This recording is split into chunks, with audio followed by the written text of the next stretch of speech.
Heads up, my code Espresso gets you 30% off your order at gfuel.com right now. Check the link in the description below if you're interested. Yesterday, we got a bombshell of information relating to Season 2 for Modern Warfare, a full-blown leak from the official Call of Duty website in relation to the Battle Pass content. We covered that yesterday, so today won't really focus on that, but instead, I wanted to update you a little bit on a few more things that came out since then, but also talk about some of the things that we mentioned in yesterday's video that were kind of scrapped for yesterday, the topics of discussion in relation to Season 2, potential remasters in the future, and the fate of Call of Duty 2020 from the Activision's quarterly earnings call with investors and shareholders. I wanted to discuss that yesterday, but naturally when Season 2 beckons, when something like that breaks, we're going to shift the schedule a bit. So today it's going to be kind of a melting pot of a few areas of focus, but I think you'll enjoy it. So that said, let me know your thoughts in the comments below as we talk about maps. What map do you want to see within Season 2? If you could have any map of your own choosing, or even better yet, if you want it to be something brand new, not a reimagination, what would your map be like? Let me know your thoughts in the comments below, but if you are new to the channel as well, maybe considering that subscribe button to stay up to date with all things Modern Warfare.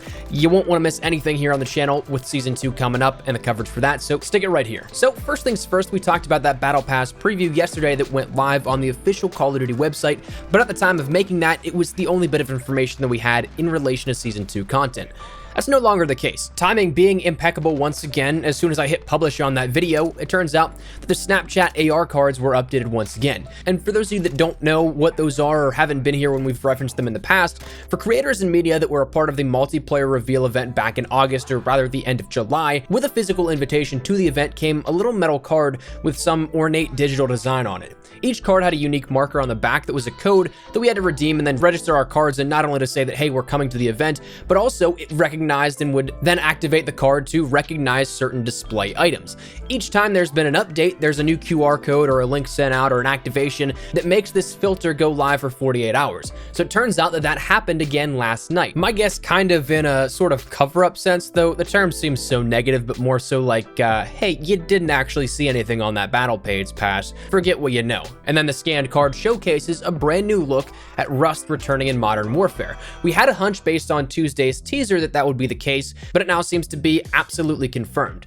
Now, additionally with this, I'll be totally honest with you, I don't know if this is public knowledge, so here's the hoping. Fingers crossed this isn't anything that gets me in trouble, but in the short little briefing that came with the card update, it mentioned that we have another map called Boneyard coming, and this is one that we haven't seen explicitly anywhere just yet as of recording this in any marketing, but was in the game files as a ground war map and is likely the section of, I think it's Operation Crosswind, where you had the plain Scrapyard and ultimately the remake of Scrapyard included in that, like how we saw Vacant be a part of Port of Verdansk, as that sea flag is sort of bit within the map itself. And while we haven't seen anything officially as of making this video, that's my understanding of it, which ultimately could, I guess, be something different, but I'm fairly certain that's where it is coming from and where we'll be playing. So if that's the case, that could be half of the day one content already revealed here, a new operator and a new battle pass, a new 6v6 map of Rust, which will be chaos like shipment, but I think I'm okay with that, a new ground war map of Boneyard, and then if patterns could be any indication, another 2 gunfight maps and a few Spec Ops experiences could be matching up with the Season 1 launch content here coming on Tuesday.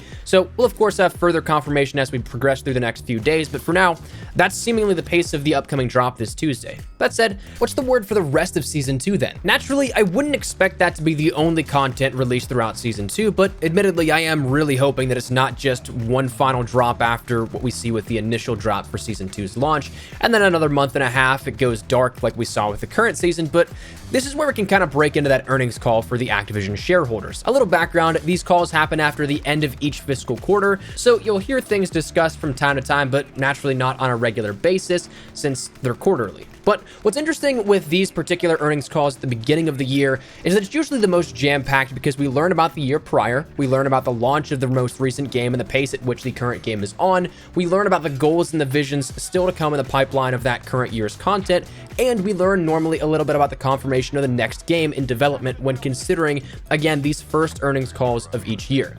This year was no different. It gave us a bit of a glimpse at each of those topics discussed. For Season 2, though, the immediate future was mentioned after discussing some of the current year's support. Activision said, our intent was to create a better overall experience for our player community, and we think we've done that.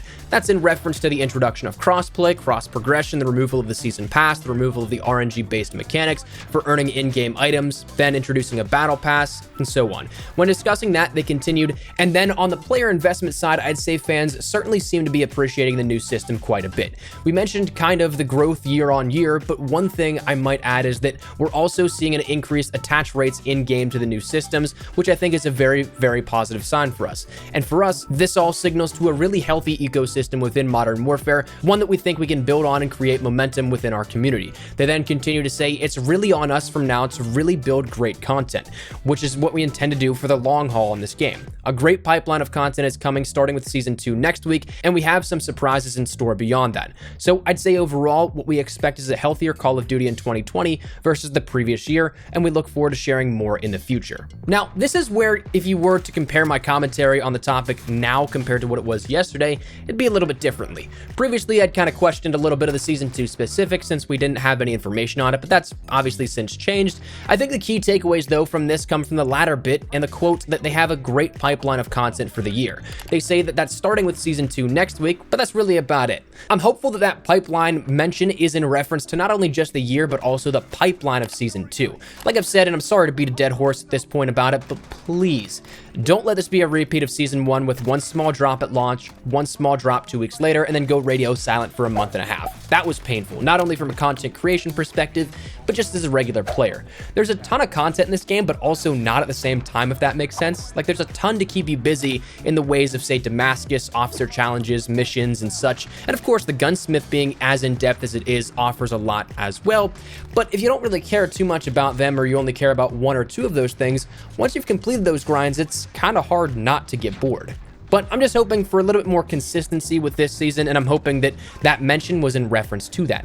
But the part that was really the kicker, and still is despite the new information coming out about Season 2, is the mention of, and we have some more surprises in store beyond that. So that's some cryptic stuff, and realistically, that could mean anything at any point that is after Season 2's launch. I mean, that's a wide open window of time from the 11th of February to what may be a Season 3 launch in April or May, and then even wider of a window to the theoretical next launch of the new Call of Duty title in October or November. So it doesn't really leave us with much certainty other than this vague, well, there's a surprise or multiple. But I'm sure there's one thing that creeps into your mind when you hear about those surprises. If you're like me, it's that Battle Royale mode that's been rumored for quite some time. I'm gonna be honest, no, it hasn't been officially confirmed, hasn't ever been officially stated, but it's been dodged in so many ways when questioned. It had so many reports, it had massive amounts of files dug up in the game code specifically for Battle Royale. It has built out modes, features, perks, loot systems, and such for Battle Royale exclusively. It's the worst kept secret if you ask me, and that surprise beyond that Season 2 launch, if that's what it is, man, I need more information on that in my life like yesterday. So give me that now. But an alternate theory, one that's honestly maybe a tinfoil hat theory at that, is one that I've talked with some friends about, but it may not be a surprise for you. Maybe it is, who knows. But what about that Modern Warfare 2 remaster that we heard about so long ago?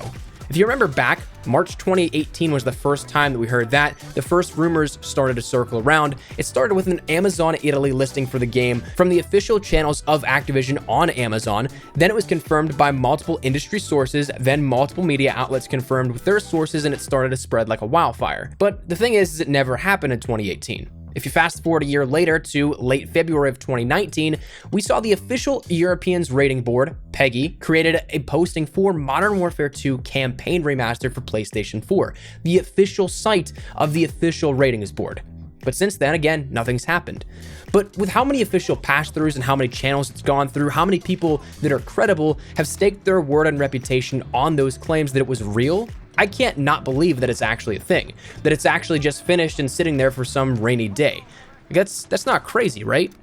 Given that each time that these rumors came up, a major shooting followed shortly thereafter, from a PR perspective, I can understand why you'd want to push that back and not want to fan the fuels of mass shootings with a mission of, say, like no Russian right after a tragedy, but with the constant waves of it's happening, it almost seems like it may have been perpetually delayed, but maybe it's finally on its way. In fact, it would actually make sense, as in the earnings call, Activision mentioned that they will continue to tap into our portfolio of beloved IP to bring several remastered and reimagined experiences to our players in 2020, which we'll announce closer to launch. So the possibility is certainly there, but it also doesn't mean that it's just exclusively Call of Duty. When this topic was touched on, it was in relation to the viewing of successes of, say, Spyro Remastered, the Crash Bandicoot Insane Trilogy, which was a remaster of those games, and of course, Modern Warfare Remastered. But Activision has a whole plethora plethora of titles and classics that they could choose from. The ones that pop out immediately to me that aren't just Call of Duty are, of course, Tony Hawk's Pro Skater series, which actually had a rumor that there were remasters in the works for 1 and 2. Guitar Hero, of course, is another series that could easily get a reboot, and if it were to come back, it would be the only top-tier name of the music games with peripherals out there once again. So it's not just limited to COD, but who knows? I think Modern Warfare 2 Remastered would sell incredibly well. But the final thing that I want to discuss is that of what's still to come later on down the lines, is it was confirmed that Call of Duty would have another introduction in 2020, which naturally is no surprise, I think, to anyone. But what is interesting is that they didn't mention who was the lead developing studio, which is the first time they have ever done this in the first quarterly earnings calls of the years where these things are announced. Every single year beforehand, they've mentioned it would be Treyarch, Infinity Ward, Sledgehammer, whoever was at the helm got that name recognition right up front, but not this year, which brings up a few questions that maybe that rumor that we heard about earlier in the year, last year, about what happened behind the scenes with the developmental headbutting between Sledgehammer and Raven, but then Treyarch being wrangled in to tie things down between those two. Maybe that's actually a thing. Maybe that is the circumstances, but they just didn't want to comment on it, so they didn't mention anybody. But of course, that was mentioned and is something that we can look forward to later on this year. But that's going to wrap up everything that I want to talk about here with this and kind of cover everything that we didn't get to talk about yesterday, but also filling it in with some other information that's also brand new. So that said, that's what's going to wrap it up. So let me know your thoughts down there in the comment section down below. Again, what map would you guys like to see for Season 2? What do you think that big surprise is that they mentioned here out of this earnings call? What is it that you have on your mind? Whatever it is, feel free to let me know your thoughts. But hopefully you enjoyed the video. If you did, make sure to drop a like down below. And of course, if you are new to the channel, make sure you guys subscribe so you don't miss a single thing regarding all things Modern Warfare, updates, news, information, tips, tricks, all that good stuff. We got you covered here on the channel. Of course, with Season 2 right around the corner, make sure you don't go anywhere for any of that. But if you guys also want to follow me over on Twitter and Instagram, there's the best places to get connected outside of YouTube. Practically live on both those. So if you guys want to strike up a conversation, ask me a question, whatever it may be, that link is down there in the description below. That said, thanks so much for watching. My name is Espresso. I'll see you guys later. Take care and peace.